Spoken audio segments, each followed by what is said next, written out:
Good morning. Oh, that didn't sound like a good morning. Let me try it again. Good morning. Good morning. There you go. So welcome. My name is Jonathan McLean, and I am the Chief Executive Officer for the Center for Alternative Sentencing and Employment Services, or CASES, as many of you know. I'd like to warmly welcome you all to today's panel discussion on solutions for recovery and community safety here at the historic Schomburg Center for Research in Black Culture. I'd like to thank Mutual of America for hosting today's event, and also would like to thank our partnering foundations and donors who've come to join us in this really, really important, critical event today. In 2021, Mutual of America selected CASES Nathaniel Project for its National Community Partnership Award. The Nathaniel Project began in 2000 when advocates urged CASES to develop what would become the city's first alternative to incarceration program for people living with serious mental illness who had felony arrests. One of the program's first clients was a 32-year-old black man named Nathaniel. Throughout much of his life, Nathaniel had continuous involvement with public systems. He grew up in foster care. He attended special education classes in school. At age 10, he was treated in a psychiatric hospital. And from the time he arrived in New York City at the age of 17, he lived homeless, in the streets, and cycled in and out of jails and prisons. During those 15 years in New York City, Nathaniel was arrested 19 times. During those 15 years, he was never treated for his mental illness. We're gathered here today because that was not the end of Nathaniel's story. Following that 19th arrest, he was given an opportunity to be released from Rikers Island and enrolled in what would later become the Nathaniel Assertive Community Treatment Program, Nathaniel ACT, a truly innovative adaptation of the evidence-based ACT mobile treatment model as an alternative to incarceration. I don't have to remind everyone who's come out this morning about the ongoing systemic racism that has defined who is arrested and incarcerated in this country. 9 out of 10 people incarcerated at Rikers are black or Latino. More than half have a mental illness, and nearly 1 in 5 have a serious mental illness. We know about the unspeakable harm and brutality inside Rikers, but we also know about the vulnerability of the people living with serious mental illness in the community. Research has shown that they are as much as 140 times more likely than the general population to be victims of violence, as we saw so tragically in the death of Jordan Neely last week on our city subways. The challenge for our city and for all of us in this room and for community members like Nathaniel are difficult and persistent, but they are not insurmountable. Please know that just a short walk from the Schomburg, Nathaniel, now in his late 50s, is living in recovery from his mental illness and has his own place in supportive housing.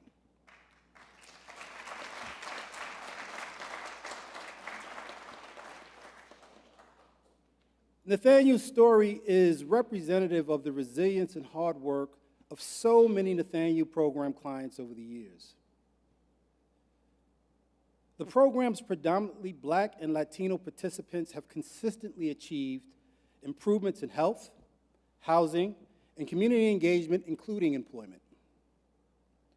Of Nathaniel's graduates since 2015, 93% have avoided any new conviction, and 100% have had no new violent felony conviction in the 2 years after their completion of the program.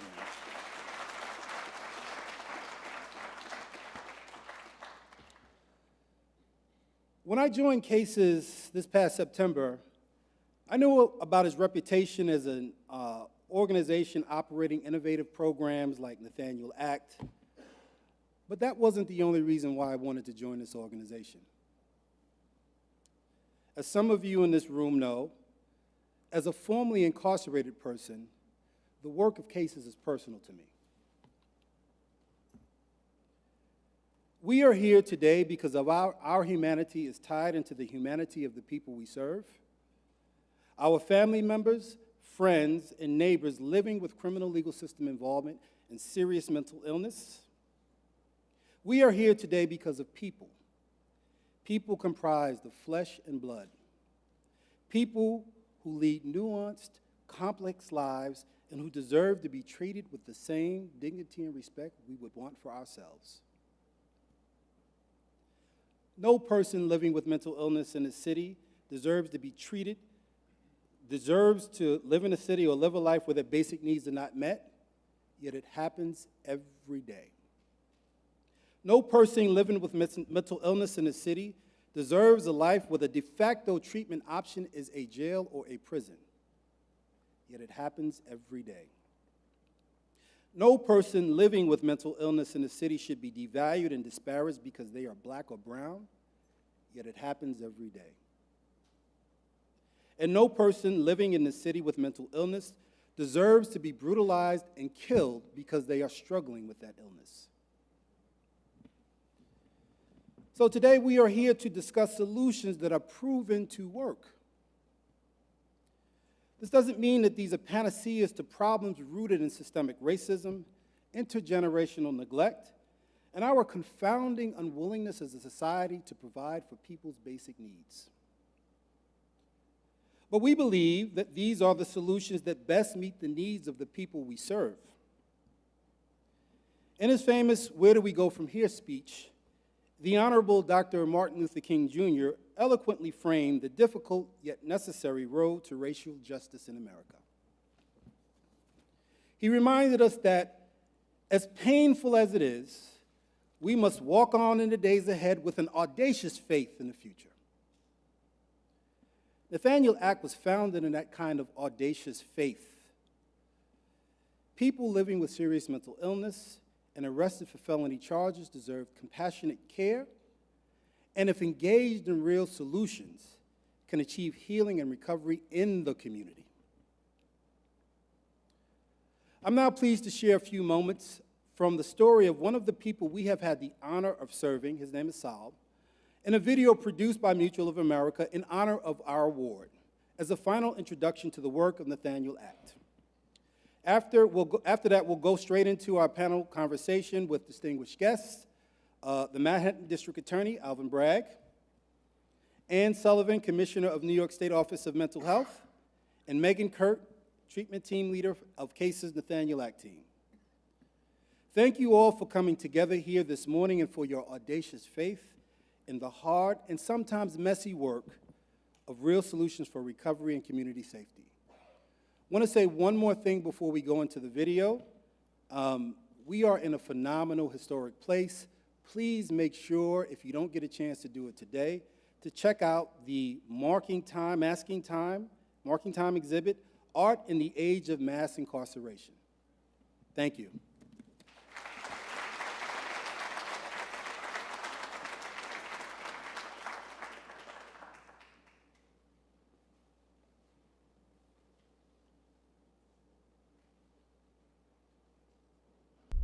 The mental health system failed, though, because I begged for help. Unfortunately, he had to be arrested to get help. My mental illness it's a life that I've been given and that I have to live. My diagnosis is schizophrenia. It progressively worsened. I was hallucinating. The reason that I struck the man I struck is because I thought he was the devil and he wanted to hurt me somehow. And out of a state of fear, I reacted. I spent 29 months behind bars. At Rikers Island, I was in mental health units. I was compliant with my medication. I was attending therapy sessions. I was in court with these charges of assault. The judge acknowledging that I had suffered from mental health problems when I committed my crime, and knowing that I was working really hard to be better, offered to release me into the Nathaniel ACT team's care. When people come out of jail, we literally meet them at the moment they're released. They're hungry. They may not have anywhere to live. They may come out with a Metro card and one outfit. We may buy them a bag of toiletries, a sweatshirt, and some boots. They helped me get housing. They would fill up my fridge, deal with the pharmacy, take me to doctor's appointments, and they were showing up at my house. I could see them anywhere from 2 to 6 times a week. To have someone that you can just dial at any time, that was really essential for me to get over the trauma I sustained while I was incarcerated.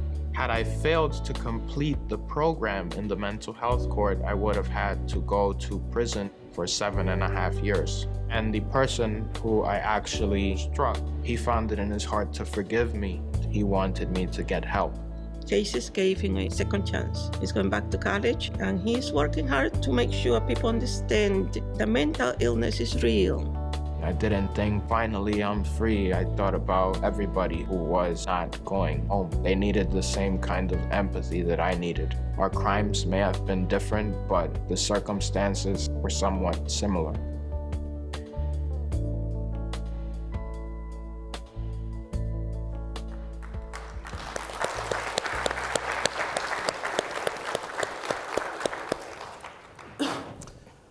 Welcome, panelists. How are you all this morning? Great. Good. You guys, good. There you go. Good. All right, so let's get started. First question is for DA Bragg and Commissioner Sullivan, and you can find out who wants to answer this one first. What programs and efforts are you focusing on currently to help people with serious mental illness with criminal legal system involvement? Well, just to begin, if that's okay?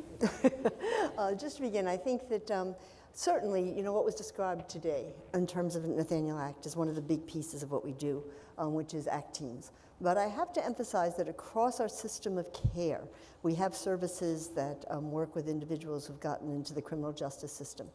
But also to just say that in this budget, we have not only dollars to enhance that, but dollars to enhance the infrastructure so we can prevent people from ever getting to that point of getting into the criminal justice system. And I think you really have to do both. We are dealing, when someone's made it to the criminal justice system, we've kind of failed them along the way. And we have services for that, but we also need to build the infrastructure. So the infrastructure that's coming out of the governor's budget massively increases our clinic services, our crisis services, which including stabilization centers, crisis respite, 988. All those services are getting enhanced significantly, like 39 communities, certified community behavioral health centers from 13. So it's a huge increase.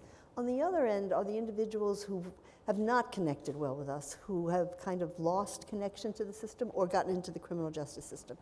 And there will be dollars in the new system that we're concentrating on to increase the ACT teams, that's forensic ACT teams, the Nathaniel ACT teams. There will be dollars for housing. Housing's a critical piece, as we all know. If you don't have a safe place to put your head, that's not helpful. So the budget will include 3,600 new units of housing across the state, and some of that's going to be transitional housing, something we haven't done before, which will enable individuals leaving prisons, leaving jails, to have a transitional place to stay that's safe with supportive people who can help them get back into the community, get the mental health services they need, and get housing. The other piece of it is teams that we're putting out across the system to work with hospitals. Another big piece of the problem is that individuals go to emergency rooms for help. Sometimes they get admitted to hospitals, but when they leave, an immediate availability. I loved what was in the video that Nathaniel ACT goes immediately to see somebody. We haven't done that as well as we need to. So these teams, which are calling critical time intervention teams, will be wrapped around hospitals and EDs so that individuals leaving have that kind of connection to treatment right away and an assistance in getting into housing right away, a safe place to be. So we're going to be putting up 50 of those teams. We're going to be putting up an additional 42 ACT teams. So I can go through all the numbers.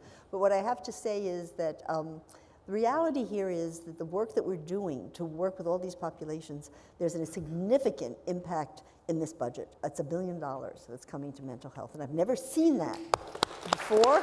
I've been around a long time. So that's a big boost.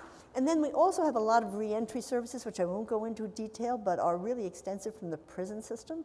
And they include that many of our seriously mentally ill, before they leave prison, spend time in special units in the state prison, getting them ready for the community. We also have housing that we've connected for the community. Nathaniel ACT works with some of our guys who come out of the prison, guys and gals come out of the prison system. So we have a whole big reentry program, then we have a crisis system, and then we have some diversion programs. A little bit more of them that we've done upstate. The city does a lot in the city. But those diversion programs also work with communities to help individuals avoid getting into jail, but getting the services they need in the community. So it's an exciting time, I think, to be expanding the services that we have.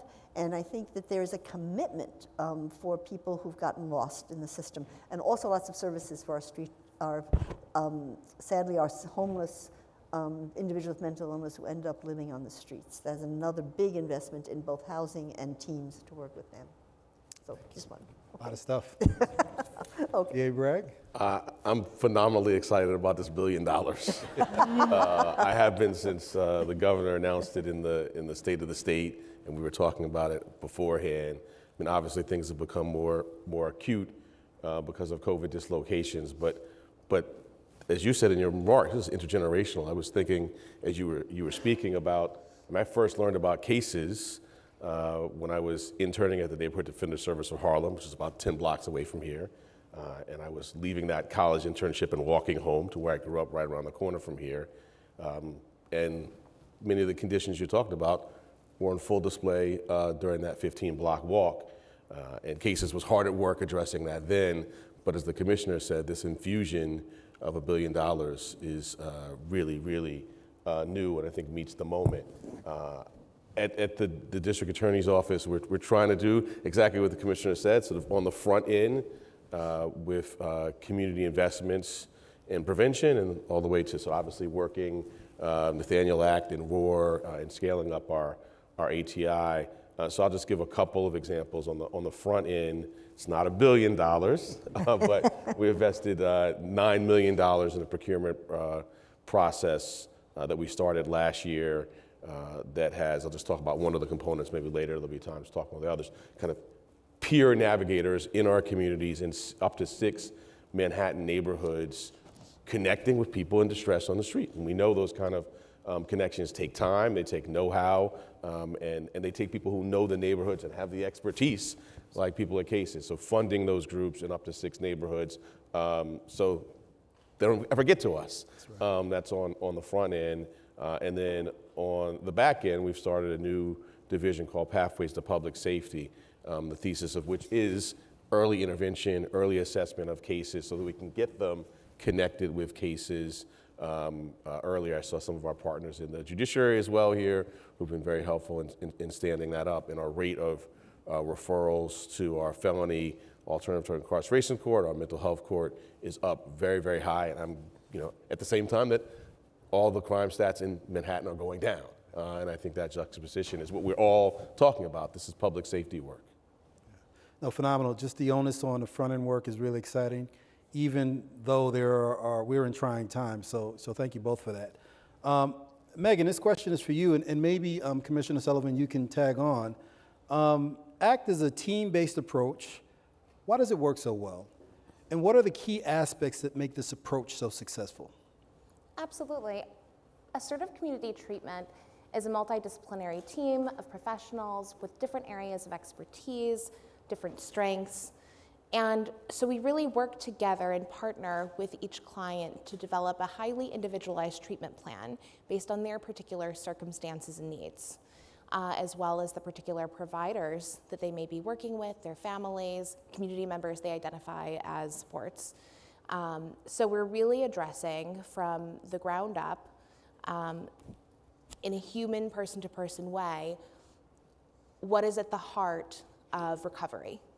What does it look like not only to complete treatment and complete your mandate, but build a life that's worth living? And so we have medical professionals, we have 2 criminal justice specialists, 2 peer specialists, vocational specialist, a housing specialist, a program assistant, and of course me, 2 nurses, nurse practitioner who is a prescriber or a psychiatrist, to address all of the needs of a person. Do you go to people, or is it? Absolutely. We have a minimum of 80% contacts in the community. So we go to people literally wherever they are. That may be in their home, maybe in the street, shelter, hospital, any setting where a person is, we go throughout all 5 boroughs, which is something that makes Nathaniel ACT unique. In addition to being New York City's first and only, hopefully not for long, alternative to incarceration assertive community treatment team, we do serve all 5 boroughs and travel to where people are. So you answered my next question, because I was going to ask you, we have so many acronyms. So the difference between Nathaniel ACT and I would say regular ACT teams is that Nathaniel ACT is you said it, alternative to incarceration program? That's right, an alternative to incarceration, or increasingly alternative to detention. And it's true, the city does have other forensic assertive community treatment teams, but the people we serve in particular have a criminal legal mandate, and we're helping them navigate that process. When people are referred to our ATI intake team, led by Director Sarah Fay, not sure if she's here today, potential participants are assessed for all of our ATI programs. Once eligibility is established, there is, of course, a wait list. Right now, it's about half an ACT team of people who are waiting to join. And just based on the statistics that you had mentioned earlier, if 1 in 5 people in Rikers has a diagnosis of serious mental illness, and the population of Rikers was about 5,500 last year, that means there are 20 ACT teams on the island waiting to come out and integrate into the community. So yes, there are teams that have the forensic component, but we do work with people on the legal mandate, and then we help people transition to their next appropriate level of care, whether that's more traditional and independent ability to function has been regained, like a clinic setting, or clinic setting with something like Home Health Plus to support that transition to a lower level of care, could be a lateral or higher level of care, completely individualized. Thank you, Megan. And just to be clear, these are individuals who would, if not for Nathaniel ACT, they would probably be in jail. That is absolutely the case. There's a collaboration to identify each potential client's needs to ensure that when they come to us, typically right from the courtroom with us, we escort home to see what that environment is like. Before any of that happens, there is a determination of needs, a review of records, what has gone wrong, and how can we set this person up for success. And so absolutely, it's often a condition of release that somebody might have some housing in place. They may have, us as treatment in place. Thank you. Commissioner Sullivan, anything you want to add about ACT teams, New York, anything in particular? Just to say that, ACT teams were, when they were first established, they were called treatment centers without walls. And I think that that's the way they've always functioned. They work with individuals where they need it, when they need it, and whatever they need. And I think it's that flexibility and that intensity and that engagement, that ability to work with someone, because so often the individuals who come to us have multiple problems. And you have a team that can deal with pretty much all of them in terms of combination of their criminal, legal, housing, et cetera. And then that team gets to know the individual, they get connected, and they make a relationship that can last and that can help someone grow. And I think that that's really the power behind it. And then we just need to grow those across the state. General ACT teams, we have about 120 across the state. And we're going to be, though they have a little higher caseload than yours, but we're going to be adding these other 40. So it's a significant number. It'll be almost 8,000 individuals when we're done who will be able to access ACT teams of one form or another. And so it's a wonderful model, and it's been shown to really help people move who just are not capable of navigating what can often be a difficult system, our mental health system. So it's wonderful to work. And the Nathaniel team in particular does everything in terms of the legal and criminal issues that have come up that get you into the legal system. And you know that, you know how to deal with it. And that's critical, because it's something we do not have that expertise in a lot of our base services. So you do, and that enables those individuals to traverse those systems successfully. So It's great. It's an absolutely great program that we're very proud to be connected with you about. Thank you for that. Dear Bragg, this question is for you. You've led an initiative where your office will directly fund community mental health services, recognizing that the criminal legal system is not the right place to treat mental illness and substance use conditions. How can these initiatives be bolstered so arrest and incarceration stop being the default response to the mental health crisis? It's a long question, right? I was trying to know where to start. I'll go back to what the commissioner said, and I can talk about what we're doing about the housing. And we all talk about it.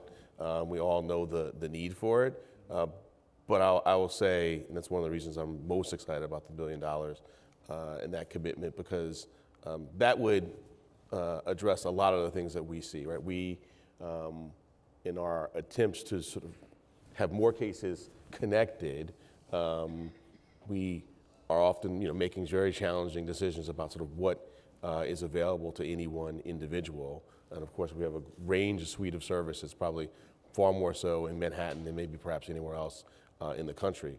But what we have a shortage of is housing. And so if I put my finger on one thing that we desperately need to scale up our work, is housing. And we have some, and you know them well because it's in partnership with you, we have some extraordinary examples of people who are connected to care and who have either had a case initiated, but then have been able to sort of resolve it through your programs. But a lot of those examples, the ones that stand out, are the folks who got the access to the housing and the wraparound services. And the real issue for us as we're looking to, and are really kind of scaling up, is that we're hitting up upon capacity. There's just not a bed for everyone who needs it. And so that to me is the issue that we come back to sort of time and time again. And there are glimmers of hope, and there's lots of people at work. I know I'm not, particularly for this audience, breaking new ground, but it is just so true, and it presents itself like every single day in our work. In really sobering and profoundly sad ways. Yeah, the housing issue, it's true, right? People, if you don't have a place to rest your head, how can you think about any other thing, any other service, any other intervention, if you don't have a place to sleep, if you don't have a place to rest your head? Basic needs, which seems pretty simple, but is extremely complicated in this city. Yeah, thank you. I would also like to point out that it's not just a basic need, but for people with serious mental illness, if you're sleep deprived, it's not just uncomfortable. It may cause or seriously exacerbate symptoms of mania, psychosis, and the same thing with nutritional imbalance. So when we talk about securing housing, a safe place to sleep, food, it's not just do-gooding, it's also helping with mental health stabilization. Oh, thank you for that, Megan. Great point, great point. D.A. Bragg, another question for you. Currently, 1 in 5 individuals on Rikers has a serious mental illness, as we mentioned earlier. The majority of these individuals do not have access to appropriate or any treatment and will leave Rikers destabilized and without connections to care in the community. How can providers like us, and you've alluded to our connection, partner with your office and other DAs to divert people into treatment instead of incarceration? So the great thing is we're doing it every day. A couple of examples I was thinking about. Someone who's really cycled in and out, not dissimilar to the video we saw, who recently had a burglary charge at a kind of large retail store in downtown Manhattan. And you could look at the history and you see this sort of cycle. And this is someone that's been out 9 days before the most recent charge that presented recently to us, and using the resources we've been talking about, the person is on a great path, and so it is doing that just to scale, which we're doing, and so I don't know in terms of sort of enhancements. I feel like the work is being done, and what we need to be doing more of is, I think, framing this discussion more broadly for the public. as public safety work, as things that are not, as you said, do-gooding, right? I mean, I think that's how a lot of people think about this work is, oh, those are the people that are gonna hug some trees and, you know, but to really put this in the context of this is what we need to do for strong communities and safety. And so I think in a lot of ways, the work is there. We're doing it, and I have other just sort of phenomenally, I'm thinking about an arson case that we've collaborated on, where people who are just on really great paths. You look at real departures from their recent past and sort of how long they've kind of remained stable. But just I think it's the telling of those stories beyond these walls and beyond these conferences, and sort of going out and getting that into what I think is really sort of a recoil on the narrative and the pushback that this is inconsistent with or undermining safety. I think that's really where we have to really be steadfast and continue to sort of always frame it as around not the do-gooding, but this is this is consistent with and indeed advancing public safety. It's interesting, you talked about the narratives and the stories that are told and the importance of giving life to these stories, because there's good work being done. And there's success stories that are happening every day. Yeah, there are things, people struggling and failures, but there's just as many successes that are happening that we often don't hear about because they're not put out there. Right. Well, and on the, if I just want just one more point, on the failures, I think it's 70% recidivism rate for people returning from state prison. I mean, that's a failure rate, right? 70%. And so putting it in context when we talk about quote unquote failure is again, not all, it's not going to be linear. It's not going to be a one-to-one, but we certainly know that incarceration is not too. Absolutely. And just to add that, to what you said about the recidivism, we monitored when individuals with serious mental illness left, just prison period, this was a number of years ago they did the study, they came back at that rate. When we had housing, kind of Nathaniel ACT teams, case management, cut that in half. So it's certainly doable. The question is having enough to be able to do it successfully, but it is doable. People leaving prisons, they need those supports. And if you give it to them, you can really cut that recidivism rate right in half. That $1 billion. Yep. Commissioner Sullivan, so, in the line of housing, we've been talking a lot about housing. Specifically, as we've talked about, many of the individuals we serve are homeless, and we've talked about the importance of stable housing. Specifically, how is OMH, as OMH expands its housing portfolio, are there efforts to develop housing specifically for those with serious mental illness and criminal legal system involvement? I know you kind of touched on it, but just any details about what that will look like for folks in our programs? Yeah, one of the issues with all of our housing is siting housing. Let me just say this. And I think that that's where your point about getting out to the public and letting them realize that this is something we all have to work on and communities have to be a part of. So we did put out some forensic dollars for forensic housing, and a number of years ago, and we had trouble getting providers. And when you say siting, you mean identifying sites for housing? Physical places. Physical plants. Even apartments, right. Whether you're going to build an apartment or even if you're going to do scatter site apartments. It's having communities understand the importance of this work and just the kind of services that someone has so that they're not frightened of having individuals in their community who've had a criminal justice history. So that's a big piece of it. So what we're going to be doing again, we use RFPs as the language we use. We're going to be putting out, again, housing specific for forensic, for those individuals leaving jails and prisons, but also involved in the criminal justice system in the community. There's different types of housing we have, and one of the ones which I just briefly mentioned called transitional housing is something we want to look at, especially for this population, so they could get into it quickly. It's a housing first model. You come in, you get the housing right away, and then maybe permanent housing a little bit down the road, but with lots of supports. So yes, we will be specifically targeting.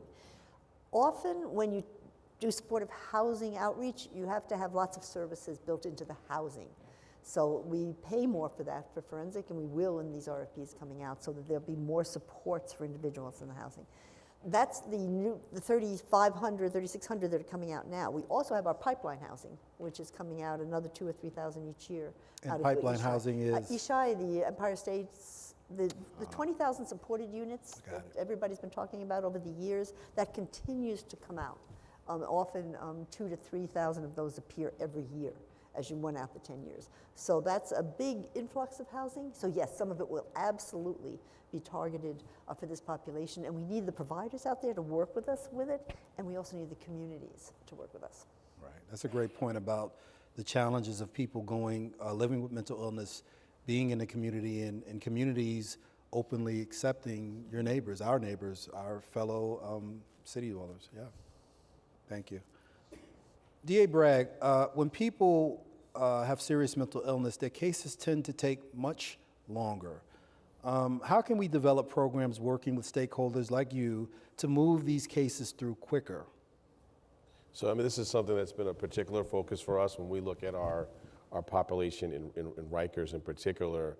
What drives that number, I think probably for all boroughs, but certainly in Manhattan, is just the length of time, the duration of the case. And we see that in cases involving mental health being particularly long. So when I talked about new division we've started, Pathways to Public Safety, a really driving premise of that is early intervention.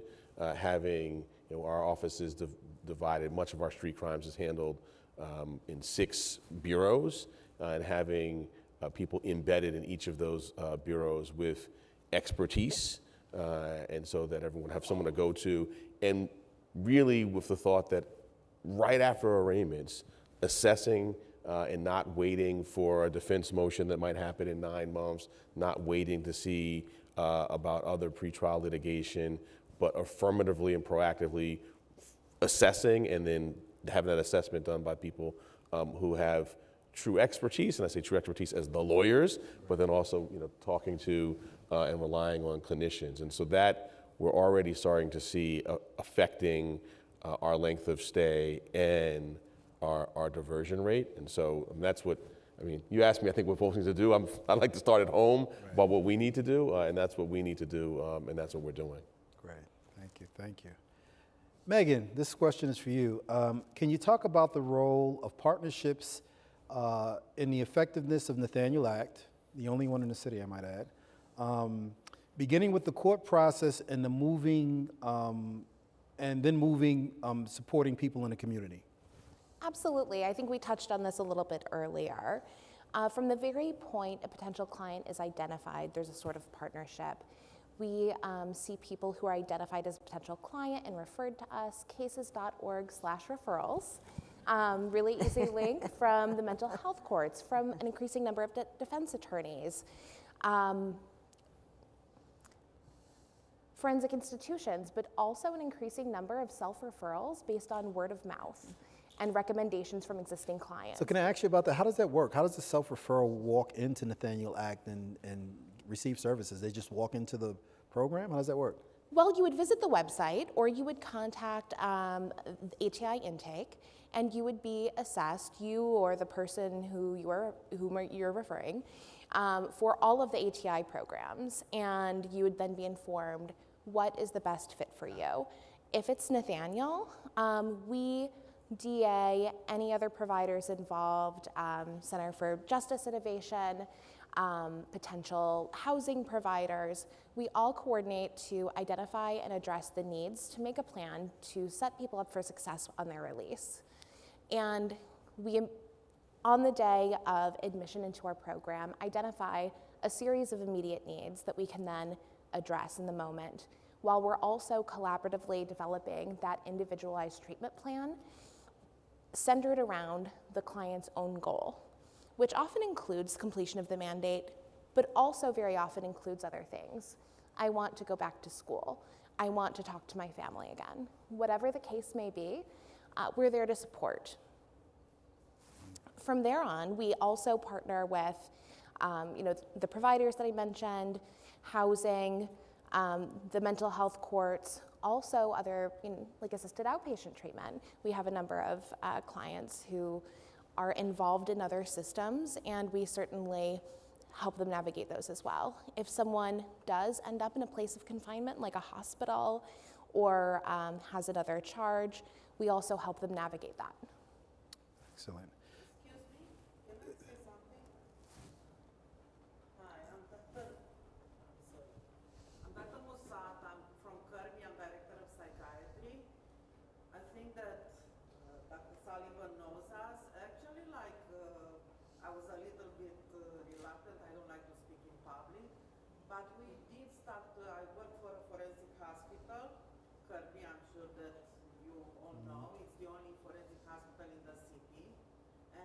partnered with cases on our own initiative in 2005, and at that time, with Dr. Daniel Selling and Dr. Jessica Claver, we started, at that time we were the only second in the country for diversion of violent felonies, and we went through a hard time. It was before your time with the DA's office in Manhattan. We do have another system than the other facilities. We do refer patients while they're still being treated. The moment they stabilize a little bit, we do refer them to cases. And we do know all the criteria. We put a phone call and a referral, and they do come and see them. Before COVID, they would come in person. Right now, like they come and, like they see them through telepsychiatry, and this is how we refer them. So I just needed to mention that because it was a big endeavor for us to start something that initially honestly, not even Albany knew. So, No, we know thank you. in Albany. We know. They know in Albany. I didn't mention it, but we know in Albany. Yes, we know.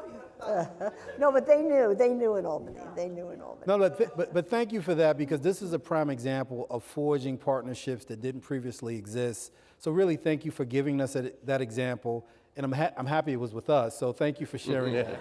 No, it's great work. It really is great It work. is. And it's and it's really actually the way if you want to know how the patients also know, the patients have your cards, and the first moment the patients who are a little bit more put together, they enter Kirby, they ask us about cases. But unfortunately, we can only address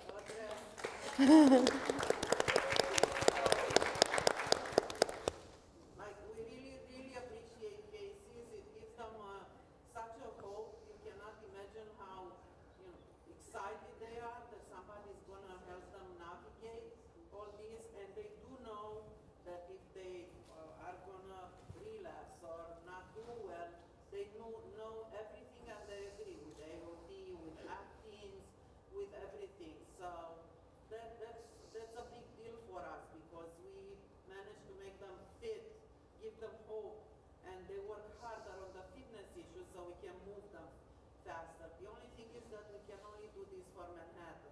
Right. Like the other boroughs have mental health court, and they kind of function in a different way.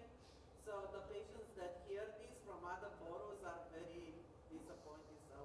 Well, this is an we can work example, on and that. we're a little pressed for time, so thank you so much for that. But again, prime example of partnerships forged that previously didn't exist. And you've actually set up a question for all of you as panelists. We've talked about some existing partnerships, but we live in a city where there are multiple systems. There's the substance use system, there's the education system, there's the child welfare system. How do we forge more partnerships to ensure that people who come through or that we work with, that we touch, that they can get the services that they need from everyone? I mean, is there work being done in other areas that hasn't previously? I know we all work together, but when you think about the system as a whole and all of these multiple areas that people can, the doors that people can come in, what are you all doing to increase our capacity to form partnerships system-wide? One of the things that we've recently started, is a kind of centralized way to bring together all the providers in the city around someone leaving the prison system. Mm-hmm. So I think CUCS runs it for us, and basically they come together as a team to really look at the needs of the individuals leaving the prison system that are coming back to the city. And it includes the whole host of agencies, the housing agencies, all these agencies. So the people come together and plan. We used to have you refer through different spokes of the wheel, and then it would never quite get all together. So that's one way. I think you have to bring providers together around these issues so that they can all talk about the needs of the individuals as they come out. And I think similarly with Nathaniel ACT, you're taking those individuals straight from the court system without having to go through the bureaucracy and making that kind of connection right away for those clients. Those are the kinds of flexibilities of people working together that I think we need to do more of, because people can just fall through the cracks just because the bureaucracy can be kind of difficult to navigate. So I think those are coming together, and those kinds of partnerships. And then whenever we set up anything, we have to do it, our whole crisis system is partnerships. Right. It's partnerships with housing, it's partnerships with 988, it's partnerships with 911. I mean, all that crisis system has to be a community coming together to say this is an issue we all have to face. So that involves coalitions and partnerships and everybody coming together. Gotcha. Thank you. And we've been doing much of the same, and I think we're really strong in Manhattan, probably in the city generally, with sort of cohesion and discussion. What I've been trying to do more of is talk to the folks who are affected, which in our role is fraught at the DA's office. But I'll just give you one example. We have a sort of a nascent reentry council. I was thinking about that when the commissioner was talking about supporting people and getting that number cut down. And sitting around with them as we're forming it, sort of a self-governance model, but listening to them talk about the labyrinth is just illuminating. Right. And so doing more of that. Megan, anything you want to add to that? I would agree with everything that's been said, and I was just thinking back, part of what led me to this work is that I used to practice criminal defense, and what becomes obvious when you sit down and talk with someone who's affected is that only resolving the instant legal case doesn't take care of all of those other needs. And so having those partnerships, being available, doing warm handoffs, meeting people who are involved in the care, all of that's very important. So we're coming to the end, and I have one more question, and I think it's apropos that we end with you, Megan. Would you be able to close with a story of what Nathaniel ACT means to our clients? Can you share a recent client success story? We talked about the narrative and hearing success stories. Can you share one with us? Absolutely. If we have time, I'll share two briefly. We have Bonus. First, I'll tell you the story of a client named C, who is a Black man in his early 30s from New York City, who was, to give you a little history, removed from his family at birth and put into foster care. Unfortunately, that placement was not permanent. He had a rather transient childhood and experienced every kind of abuse you can imagine inside his home and in his community for perceived effeminacy. As a child, he developed anxiety and depression, for which he did have services arranged. He tried to do everything right, graduated from high school, enrolled in college, got a job, struggled to cope with the trauma and the symptoms he was experiencing. When we learned about C, he had been arrested for C felony attempted assault and had been homeless for about a year. He did have providers, but he had trouble making those appointments. In fact, he also had trouble making court appointments, which is what put him on our radar. When our intake team interviewed C, he anticipated to go back out in the community, homeless, with no money, no IDs, and no way how things could be different, even though he had stabilized and responded to treatment really well while incarcerated. In fact, it was noticed that his symptoms started to include more extreme behaviors, smearing blood and feces, responding to internal stimuli, and so likely experiencing hallucinations, and his diagnosis became schizophrenia. We met C where he was. He had housing on release and admission to the team. We helped him work through replacing those IDs, getting an income, getting food, getting to know what he needed to take the next steps in his life. And today I can tell you, C moved into his own apartment last week. He is working 6 days a week at a job, getting overtime, and he's pursuing his creative interests on the side. He's reestablished a relationship with his biological family with healthy boundaries, and he's doing very well. And those are great milestones for anybody, and we're very proud of him. And I'd like to tell you a second story, which tells you a little bit about how I think of success working on an ACT team. And this is a story of a man I'll call T, who is also in his early 30s, Afro-Latino man, who on admission to an ACT team, no sooner we would bring him to his residence than he would disappear. No matter how distinctive somebody looks, it's very hard to find an individual in New York City with a little more information than that. We would do our best to engage. We would find him during diligent search at a hospital, show up, not there. Ugh. Finally, T was restored to fitness, and during the time he was in institutional care, we engaged via video technology conference to get to know him, to establish some rapport in the hopes that he would continue engaging with us when he was back in the community. And we had some nice conversations, and a cat appeared on the screen, my cat. And he said, tell me about that cat. What is that cat's name? And luckily, I was not the only team member with a pet at home. And that really forged a connection. And we held our breath when we escorted T to his residence from hospitalization. And lo and behold, he was there the next time we tried him. Sometime later, T had stayed in the residence. He had greatly reduced his substance use, mostly maintained medication adherence, which had been completely unheard of before. And one day we were reviewing his progress and his goals, and he said, you know what did it? I really liked your cat.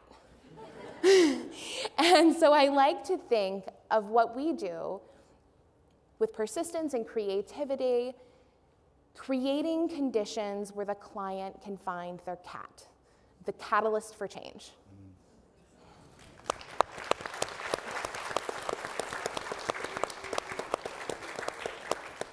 I want to thank you all. You have been phenomenal. Please give a big round of applause for our esteemed panelists.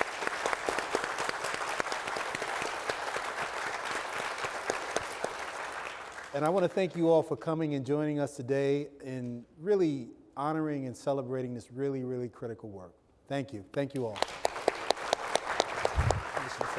That's great. Thank you. Thank you. That's great. Hey.